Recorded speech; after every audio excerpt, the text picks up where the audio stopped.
Une fille mystérieuse arrive chez Seiji Eno avec un carnet appelé le Kiss Note, qui a la capacité de faire tomber les gens amoureux. Elle dit que si Seiji n'embrasse quelqu'un dans les 24 heures, il resterait vierge à jamais. Ce que Seiji interprète mal et l'embrasse. Le béguin de Seiji apprend la connexion apparente entre Sechi et Guri le jour suivant et essaie de les tuer avec des couteaux Gurkha par jalousie, alors que Guri révèle son identité d'ange du ciel en les réunissant par un baiser. Seiji et Akane se réunissent, mais pas avant de s'ajouter au harem à la consternation. Plus tard, l'employeur de Guri, Corley, s'empare du corps du chablou de Seiji et Akane qu'ils sont devenus immortels et qu'ils doivent aider Guri à accomplir ses responsabilités angéliques ou risquer d'être condamnés en enfer. Une fille inconnue prend le baiser à l'école, qui se révèle être la jeune demi-sœur de Yuzu Kishugasaki. Akane, qui a des capacités de télékinésie et qui est également fasciné par Guri, finit par incorporer Yuzu dans le harem de Seiji. Aussi, Akame signifie Akua, je sais quel est le garçon manqué plus jeune. Après avoir trouvé Guri et Yuzu en train d'utiliser le mot du baiser pour faire correspondre des étudiants au hasard, Seiji confisque le mot baiser. Peu après, Guri et Yuzu tombent sur un poème d'amour écrit par Nagito Kusunoki, un professeur qui était amoureux d'une élève appelée Marishina. Mari finit par révéler à Seiji qu'elle ne voit Kusunoki que comme un petit frère malgré le fait Guri, Akane et Yuzu pensent que Kusunoki et Mari feraient une relation formidable. Guri avait l'intention de kidnapper Mari comme un stratagème pour que Kusunoki sauve les vrais braqueurs de banque, tout en protégeant Yuzu. Sechi est blessé au bras et Yuzu développe des sentiments pour lui. Mais Kusunoki est trop faible pour protéger Mari. Quand Akane arrive, elle s'en prend aux voleurs de la banque en les accusant d'avoir tiré sur Seiji. Kusunoki admet à Mari que ses sentiments pour elle sont inappropriés et qu'il attendra jusqu'à ce que la relation professeur-élève ne soit plus pertinente. Mari dit discrètement à Seiji qu'elle a subrepticement influencé Kusunoki pour qu'il tombe amoureux d'elle. Après lui avoir révélé qu'elle le savait depuis le début, Akua découvre que Seiji a 3 petites amies. Il est puni en se mettant du dentifrice dans l'œil. Yuzu essaie de se lier d'amitié avec Aqua par la force, mais elle révèle ses sentiments pour Seiji. Stola, un pingouin démoniaque fasciné par Akua, s'approche d'elle. Après qu'Aqua ait sauté d'un arbre, Seiji vient la sauver tandis que Stola est approché par la police anti-émeute. Seiji et Guri assistent à une bataille entre un homme fourbe appelé Wei et de nombreuses femmes, mais Seiji est involontairement entraîné dans la bagarre. Ce qui entraîne la destruction du message, car le mot baiser n'a jamais été détruit, avant que Corolla reconnaisse que les deux n'ont aucune idée de ce qui va se passer. Le lendemain à l'école, Akane évite Seiji en pensant que son harem serait terminé. Tiara, un autre ange et l'ami de Guri, s'approche de Seiji, Guri et Yuzu et leur dit que les autres couples sont toujours ensemble. Tiara envoie à Guri son message de baiser sous la forme d'un smartphone, en guise de remplacement, puisqu'elle est enceinte et se retire. Akane, irrité, arrive de nulle part et fait l'amour avec Seiji avant de le poignarder à plusieurs reprises. Dans sa nouvelle note de baiser, Guri restaure le harem et l'immortalité, juste à temps pour que Yuzu saute l'école afin de poursuivre Akane. Guri découvre que Akane, de son côté, n'était pas au courant et a dit à Yuzu de retourner à son école normale, obligeant Yuzu à fuir en larmes. Yuzu tombe dans une rivière après s'être battue avec un pervers jusqu'à ce que Seiji vienne la sauver. Yuzu promet qu'elle pourra un jour le cœur d'Akane malgré sa jalousie de ne pas avoir agi plus tôt. Le jour suivant, Seiji est malade et une fille nommée Shikimi Shiramine demande à Seiji et Guri pour qu'ils l'aident à surmonter son engouement. Mais Shikimi ne semble pas savoir qui il est. Seiji admet accidentellement que son harem est éternel, alors qu'il marche avec Shikimi. Guri de son côté découvre que sa note de baiser a été prise. Jaquet séduit Seiji et le kidnappe, révélant ainsi sa véritable identité.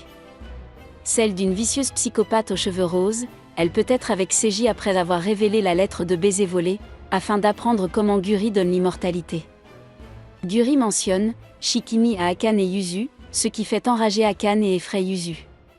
Shikimi a révélé qu'il est le cousin d'Akane et de Yuzu. Shikimi retient Akane auprès de Seiji mais Yuzu la défend quand Guri arrive. Shikimi essaie de la persuader de rejoindre le harem en prétendant être amoureuse d'elle. Guri refuse parce qu'elle détecte le manque d'amour. Shikimi reçoit un appel de la mère d'Akane juste au moment où elle est sur le point de partir et elle jure de rejoindre le harem un jour. Seiji s'éteint alors sur les genoux d'Akane et se réveille au paradis.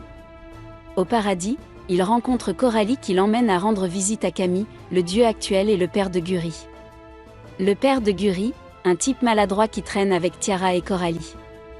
Camille informe Seiji que Guri finira par le séparer de lui en tant que dieu qu'il est chargé d'enseigner à Guri tout ce qu'il sait sur le véritable amour. Mao, l'actuel roi de l'enfer, interrompt la conférence avec l'intention d'utiliser Guri comme un démon. Après que Seiji ne serait intéressée par aucune position puisqu'elle est trop libre d'esprit, Guri est encore trop immature selon Camille et Mao. Donc Seiji va sur Terre pour éduquer Guri sur l'amour véritable. Seiji, Guri, Akane et Yuzu essaient d'aider le couple à prouver leur amour en chassant des fantômes. Cette nuit à l'école, Akane affronte Guri. Si elle aime vraiment Seiji, Guri se voit alors dire par Akane de ne pas s'approcher de Seiji car elle est son frère et s'est avéré être des fantômes qui étaient tombés amoureux et plusieurs esprits cachés ont refusé de leur permettre de voyager au paradis à moins qu'ils ne puissent prouver leur amour. Guri est alors tourmenté par ses propres émotions, Guri est enragé quand Seiji refuse de l'accompagner à un festival. Après avoir pris des dispositions avec Akane et Yuzu, Guri rencontre un gentilhomme de la librairie qui l'invitait à sortir avec lui et elle le compare continuellement à Seiji. L'homme tente de l'embrasser pendant le festival mais elle refuse car elle ne peut pas s'empêcher de penser à Seiji. Seiji qui est venue au festival afin de mettre un terme à ses précédentes jérémiades, elle l'embrasse malgré ses défauts en reconnaissant qu'elle est plus heureuse quand ils sont ensemble. Mao avait pris possession des pensées de l'homme et il était déterminé à détruire la relation entre Seiji et Guri. Soyama, la mère d'Akane, conseille à Akane de mettre fin à sa relation avec Seiji. Seiji est pris en embuscade par des assassins peu après mais Akua vient le sauver.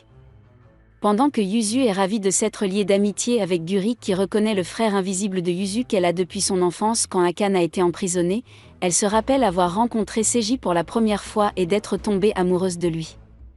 Suo ordonne à Akane de tuer Seiji. Mais après l'avoir ramené à la raison, elle hésite et laisse tomber sa lame. La mère de Yuzu, Ameshia Kishugozaki, arrive. Enragée et commence un combat avec Suo. Akane et Yuzu ont expliqué que leurs mamans ont eu une relation avec le même gars, mais que leur relation a fini par s'effondrer s'accumulant dans leur conflit familial. Akane met fin à la querelle en proclamant son amour pour Seiji et son intention de rester avec lui quoi qu'il arrive. Suo finit par céder et laisse Akane continuer à voir Seiji, mais jure de s'en débarrasser si Akane est blessée de quelque manière que ce soit. Akane est revenue à son ancienne personnalité et elle considère maintenant Guri comme une concurrente. Yuzu était amoureuse de Akane alors qu'elle sortait avec Seiji. Suo dit à Soroka qu'elle est poursuivie par Amisha pour ne pas l'avoir tenue informée de la situation.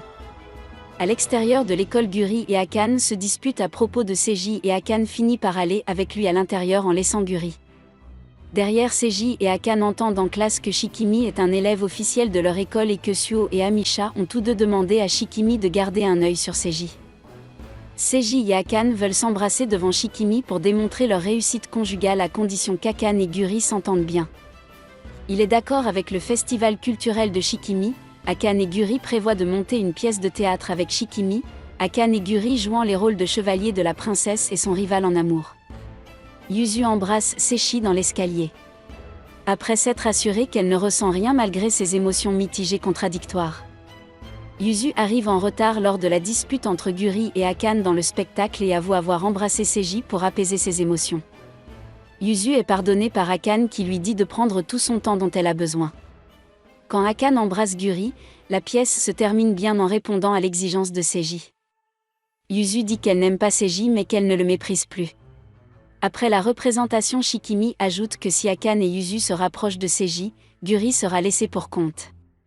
Après qu'Akane soit parti pour une soirée pyjama, Seiji est soulagé d'avoir un peu de pour la première fois depuis longtemps. Guri avait dit à Shikimi dans un café de jeunes filles qu'il y avait quelque chose entre elle et Seiji. Shikimi a conseillé à Guri d'éviter Seiji et de surveiller ses relations avec les autres. Shikimi expose le découragement de Guri aux autres. Pendant que Akane et Yuzu viennent aider Seiji. Seiji prétend que Guri n'a été qu'une source d'ennui pour lui, ce qui l'incite à se recouvrir de plumes noires. Guri déclare négligemment que son ancienne personnalité a disparu et que c'est de la faute de Seiji. Elle s'en va et sépare de nombreux couples qu'elle avait réunis alors qu'elle se comporte comme un ange. Après le départ de Shikimi avec Mao, Yuzu persuade Seiji de l'aider à sauver Guri malgré le refus d'Akane de suivre Seiji et Yuzu.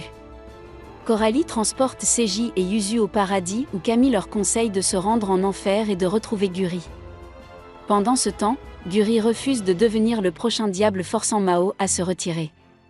Seiji et Coralie sont découverts par Shikimi alors qu'ils sont habillés en entrepreneurs démoniaques les forçant à partir. Ils sont sauvés par Akane qui est arrivé en enfer après avoir été assommé par l'idée que Seiji soit déjà marié et ait des enfants. Akane insiste pour que Guri redevienne humaine, soit restée un démon pour toujours. Après avoir atteint le toit de l'immeuble de bureau, après avoir supplié Guri de devenir humaine, Seiji comprend qu'elle n'est pas totalement un démon. Seiji demande à Guri ce qu'elle veut. Alors qu'elle s'évanouit l'intensité de ses sentiments, alors que ses ailes de démon sont remplacées par des ailes d'ange, il saute du haut de l'immeuble et l'attrape. Elle revient à son état précédent reconnaissant qu'elle veut qu'il l'adore. Akane l'embrasse mais le moment de tendresse est interrompu, quand elle lance un couteau Gurkha sur le crâne. Guri, alors menace d'ajouter Shikimi au harem, si elle se comporte bien, ce qui rend Akane encore plus furieuse. Seiji et les 4 filles vont à l'école le matin suivant. C'est la fin de la vidéo. Comme toujours, si vous avez aimé ce que vous avez vu, abonnez-vous à ma chaîne, téléchargez beaucoup de vidéos comme celle-ci. Alors à la prochaine.